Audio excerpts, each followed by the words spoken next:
Shalom Bapak yang dikasih Tuhan. Sekarang kita akan belajar saudaraku di bagian kedua. Bagaimana cara kita mengikuti tuntunan Roh Kudus itu bukan hanya apa yang harus kita lakukan. Tapi ada beberapa hal yang kita benar-benar tidak boleh lakukan. Kalau kita benar-benar mau dituntun Roh Kudus. Saudaraku, yang pertama kita lihat apa yang tidak boleh kita lakukan kalau kita mau benar-benar dituntun oleh Roh Kudus. Yang pertama itu, saudara jangan larut dengan pola-pola dunia atau dengan cara-cara dunia. Jangan larut dengan itu. Nah, di dalam Roma 12 ayat 2 berkata demikian.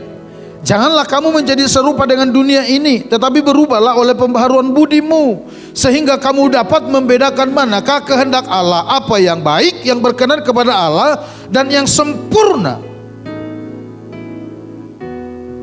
Salah satu ayat yang jarang dibicarakan hari-hari ini. Karena di mana-mana orang hampir berbicara demikian. Tapi kan yang sedang terjadi sekarang begini modelnya. Jadi kita ikut dong. Bapak Ibu, Rasul Paulus oleh ilham Roh Kudus berbicara kepada jemaat di Roma pada waktu itu. Mereka sedang dalam tekanan habis-habisan. Dia berkata demikian. Kamu harus berubah oleh pembaharuan budimu. Kamu tidak boleh sama dengan orang dunia. Dalam hal apa? Dalam segala hal. Dari cara berpikir, dari cara membangun kehidupan, lifestyle kita termasuk di sana. Kita harus beda dengan orang-orang dunia. Tapi Pak, nanti kita dibilang kuno, dibilang kita nanti old generation, nggak masalah.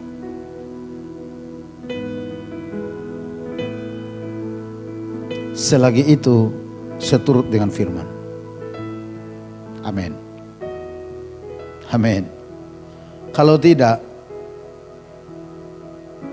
saudaraku, saya mau katakan demikian. Saya tidak jamin apakah saudara bisa mengikuti tuntunan Roh atau tidak. Ada orang berkata demikian, motivator berkata begini, turuti apa kata hatimu. Dengar baik. Kata hati itu tidak selalu benar.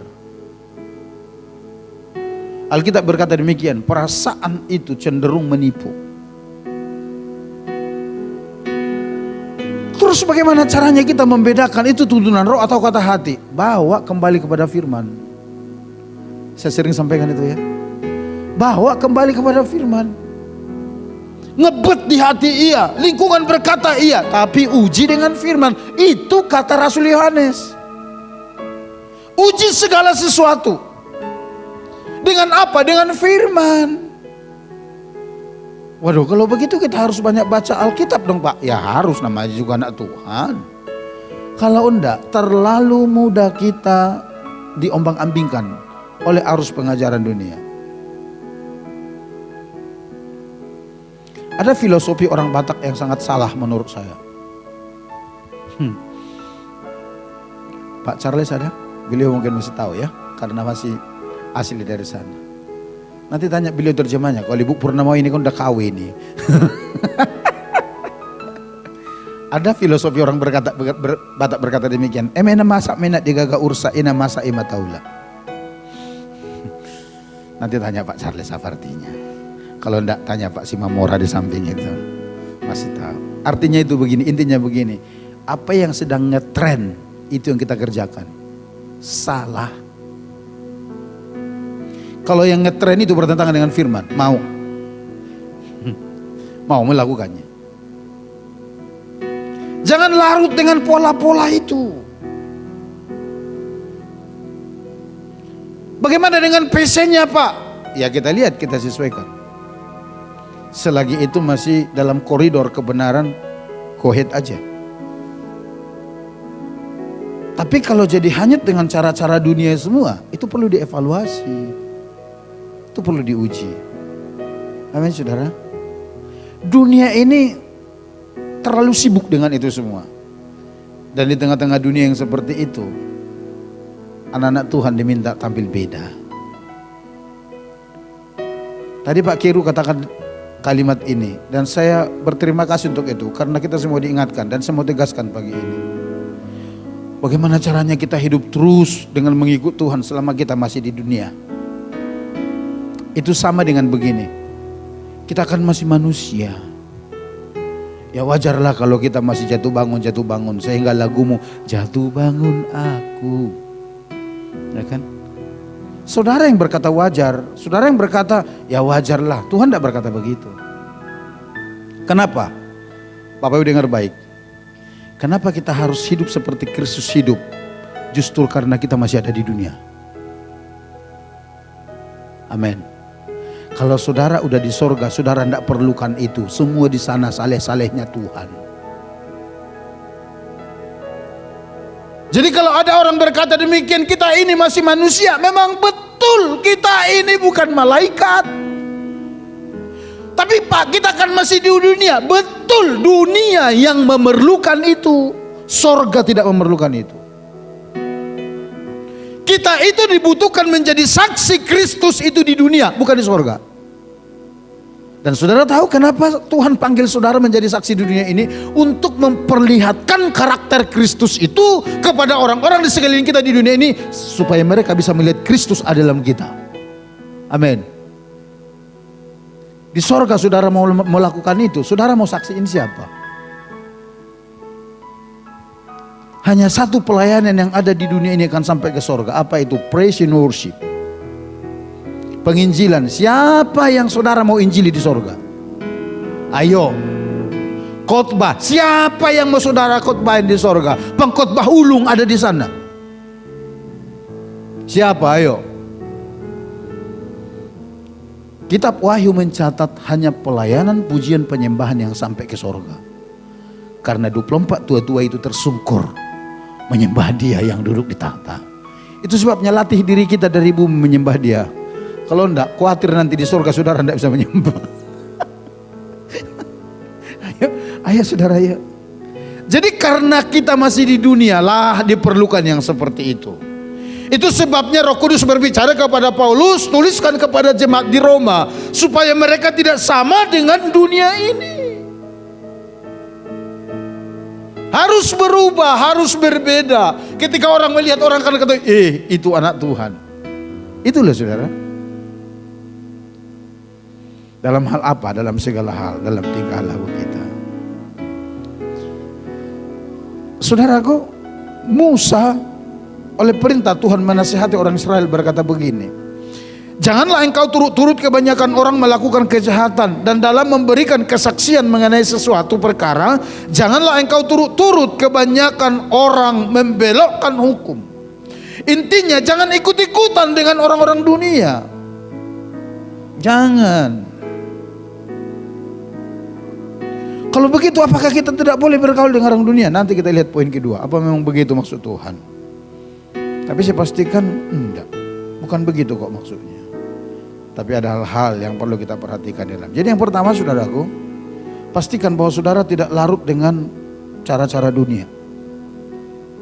Bagaimana caranya Pak? Yaitu lihat lagi, bangun hubunganmu kepada Roh Kudus dan baca Alkitab kita supaya kita paham seperti apa sih cara-cara hidup Tuhan itu. Yang kedua saudara, tidak mengikuti ide-ide yang menyesatkan. Kalau saudara mau benar-benar mau dituntun Roh Kudus, jangan ikuti ide-ide yang menyesatkan. Saudaraku, kepada orang-orang percaya, Rasul Yohanes menulis begini di dalam 1 Yohanes pasal 3 ayat 7. Berkata demikian, anak-anakku, janganlah membiarkan seorang pun menyesatkan kamu. Barang siapa yang berbuat kebenaran adalah benar, sama seperti Kristus adalah benar. Coba bandingkan ayat ini dengan apa yang ditulis oleh Salomo. Dia berkata demikian, siapa bergaul dengan orang bijak menjadi bijak, tetapi siapa berteman dengan orang bebal menjadi malang. Hal yang kedua, jangan ikuti ide-ide yang menyesatkan. Coba kita lihat 1 Yohanes pasal 3 itu ya. Ide-ide yang menyesatkan yang dimaksud itu apa sih? 1 Yohanes pasal 3 ayat 7. Tapi ide yang menyesatkan ini kelihatan di ayat 8-nya. Ayat 8 berkata demikian, barang siapa yang tetap berbuat dosa berasal dari iblis, Sebab iblis berbuat dosa dari mulanya. Untuk inilah anak Allah menyatakan dirinya, yaitu supaya ia membinasakan perbuatan-perbuatan iblis itu. Perhatikan, barang siapa yang tetap berbuat dosa berasal dari iblis. Kenapa ini ditegaskan oleh Rasul Yohanes? 1 Yohanes pasal 2 ayat 6. Coba kita lihat. Karena ini tidak berdiri sendiri, ini masih satu jalur. 1 Yohanes 2 ayat 6 berkata demikian. Barang siapa mengatakan bahwa ia ada di dalam Yesus, ia wajib hidup sama seperti Kristus telah hidup. Minggu yang lalu saya sampaikan di batalion ini. Betul ya? Barang siapa mengatakan bahwa ia ada di dalam Dia, maksudnya di sana Kristus, orang itu wajib hidup sama seperti Kristus telah hidup. Ada kata wajib dari teks asli berkata dia harus hidup sama seperti Kristus telah hidup. Kenapa Rasul Yohanes tekankan ini? Karena pada waktu itu ada bidat bermunculan yang mulai mempengaruhi kepercayaan, mulai mempengaruhi iman anak-anak Tuhan. Ada dua hal ajaran mereka yang sangat menonjol. Yang pertama, meragukan tentang kemanusiaan Yesus. Nanti kalau saudara baca dalam masih 1 Yohanes ini, Rasul Yohanes oleh ilham Roh Kudus sampai katakan demikian. Kalau ada orang yang tidak mengaku bahwa Yesus itu datang sebagai manusia, itu sesat. Karena aliran gnostik pada waktu itu sangat menentang itu. Masa si Tuhan menjadi manusia? Yang benar aja. Doktrin tentang Yesus sedang diracuni bidat pada waktu itu. Yang kedua, tentang etika moral. Para bidat itu mengajar demikian. Untuk hidup di dalam Tuhan itu, untuk sampai kepada keselamatan yang sempurna itu, orang-orang percaya tidak perlu harus menjaga hidupnya, tidak perlu hidup dalam kekudusan. Yang mabuk tetap aja mabuk, yang penzina tetap aja berzina, pencuri tetap aja. Itu tidak mempengaruhi. Saudara, Rasul Yohanes berkata dengan tegas, kalau engkau berkata kau hidup di dalam Kristus, kau harus hidup seperti Kristus hidup. Jangan pikir itu anggap enteng yang seperti itu. Itulah yang dimaksud oleh Rasul Yohanes itu kesesatan. Di mana ada orang-orang mengajarkan demikian. Yang penting kita percaya Yesus, masalah kekudusan hidup tidak terlalu penting. Kata siapa? Alkitabnya dari mana itu? Makanya selalu sering saya katakan begini ya mas saudara, jangan hanya baca satu ayat, karena Alkitab tidak pernah bertentangan. Mulai dari Kejadian sampai Wahyu. Pak Kieru udah mulai masuk di Kejadian lagi ya.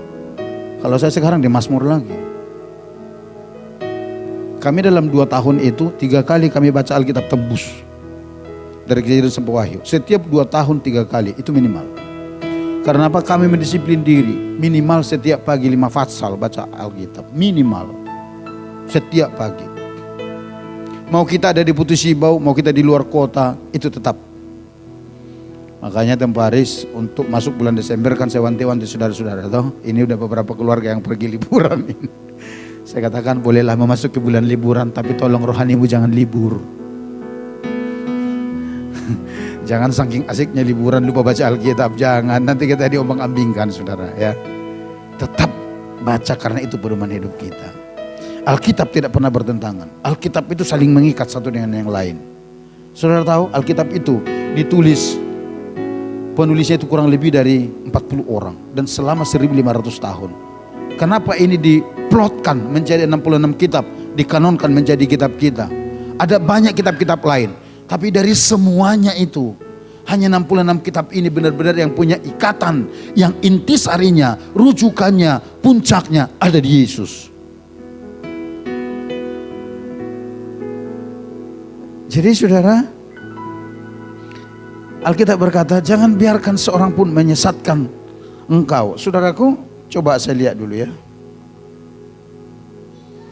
Dari teks asli berbahasa Yunani, kata jangan biarkan orang menyesatkan engkau itu digabung, itu ditulis dengan kata planato. Itu dari kata planau. Artinya itu begini.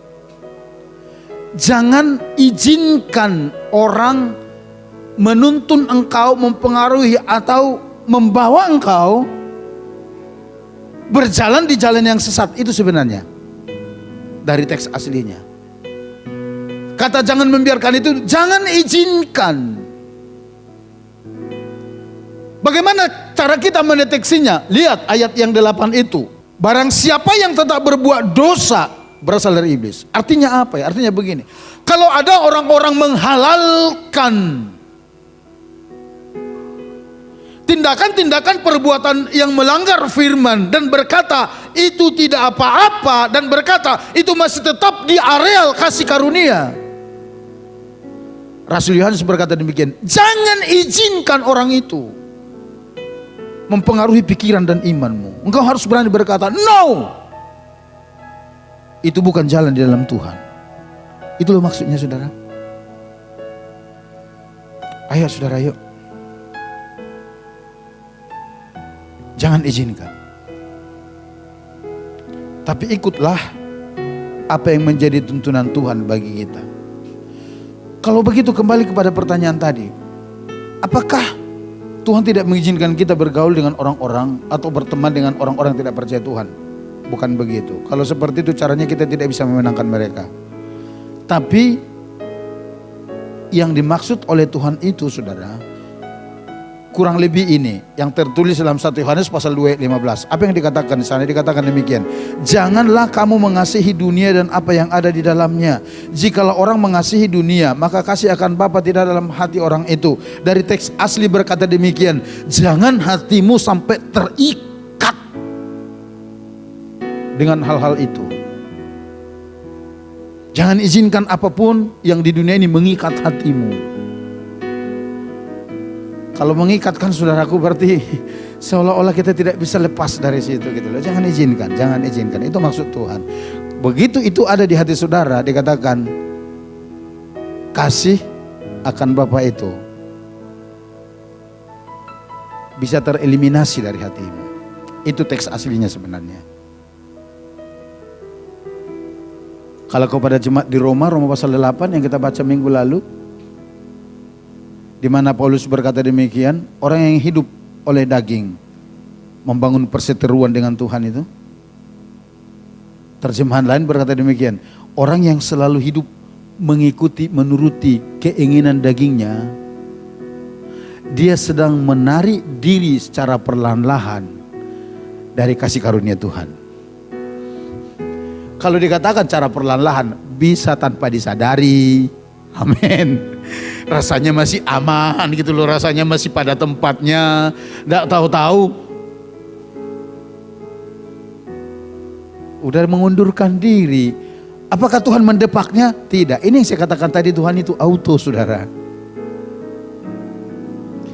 Tuhan tidak akan paksa saudara, tidak. Tidak. Ketika engkau terus hidup di dalam tuntunan dagingmu, selera dagingmu, sehingga engkau hidup kedagingan.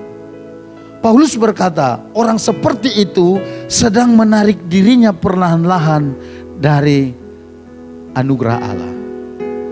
Sehingga kalau pada akhirnya nanti orang itu lepas dan Yesus datang, dia tidak jadi ke surga, ke neraka. Tuhan, kenapa aku begini? Yesus tidak bisa disalahkan. Yesus akan katakan demikian, engkau kan yang menarik diri. Gitu loh maksudnya. Paham saudara ya? Engkau kan yang menarik diri dari kasih karunia aku itu. Itu sebabnya saya mau sampaikan kepada saudara, ideologi sehebat apa, statement sebagus apa, nasihat semenyenangkan apa dari seseorang, kalau itu bertolak belakang dengan pernyataan firman, saya anjurkan saudara untuk tetap mengevaluasinya. Dari awal-awal saya sudah katakan, manusia boleh salah membimbing saudara. Bahkan saya bisa salah mengarahkan saudara. Tapi Roh Kudus tidak mungkin salah. Lebih baik saudara bangun hubungan komunikasi kepada Tuhan dan lihat kembali firman. Saya coba renung-renungkan apa yang dinubuatkan Paulus di kitab Timotius itu. Bahwa menjelang hari-hari terakhir ada banyak orang tidak suka dengan kebenaran. Tapi orang akan mencari guru-guru palsu yang bercerita tentang dongeng nenek-nenek tua yang mengenakan telinga dan perasaannya.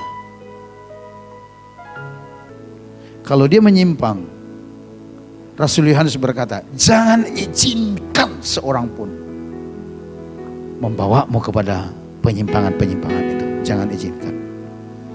Biarlah hanya Kristus yang menjadi Tuhan bagi kita, menjadi utama bagi kita, dan Roh Kudus yang menggait kehidupan kita hidup bersama dengan Tuhan dan tetap belajar kepada Dia.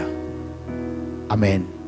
Di situ saya salutnya kepada Raja Daud. Daud itu pernah salah, sangat. Lebih salah daripada saudara, lebih salah daripada kita. Tapi ketika dia ditegur, datang firman, dia bersujud, dia minta ampun, dia berbalik kepada Tuhan, dan dia terus belajar kepada kebenaran. Apa yang firman Tuhan katakan? Diampuni? Sangat. Itu yang mau saya katakan pada saat ini. Ayo, selama ini mungkin kita udah mulai nyimpang dikit-dikit kiri kanan. Ayo kembali kepada firman. Ketika firman tegur hati kita, ayo balik ke situ dan terus belajar kepadanya dan terus berserah diri kepada Tuhan. Maka saya percaya kita akan sampai kepada tujuan-tujuan Allah dalam kehidupan kita. Yang mau katakan amin? Mari kita datang kepada Tuhan, saudara.